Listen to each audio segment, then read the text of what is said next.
হাওলাত দিলাম আবার কোনো লাভ হবে না আমার টাকাটা, তাহলে লাভটা কি? মনে রাখবেন, কর্জে হাসানা, মানুষকে হাওলাত দেওয়া, এটা এত বড় ইবাদত, এত বড় সওয়াব, কোন ক্ষেত্রে মানুষকে দান করার চাইতেও বেশি সওয়াব হয় কর্জে হাসানা। কিন্তু আমাদের সমাজে আজকাল কর্জে হাসানা আছে, লোন দেওয়ার সিস্টেম আছে।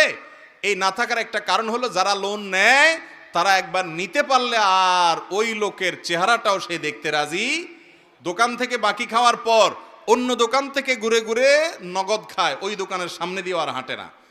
এই চরিত্রের কারণে যারা লোন দিতে আগ্রহী তারা লোন দিতে চাইলেও দিতে পারে না।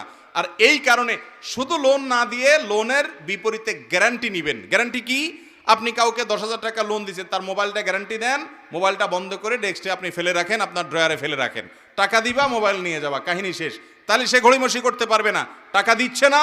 এলাকার ময়মুরব্বী, চেয়ারম্যান মেম্বারকে ডেকে, আলেম ওলামাকে ডেকে বলবেন মোবাইলটা নিলামে উঠায় বিক্রি করেন, আমার টাকা আদায় করে দেন, কাহিনী।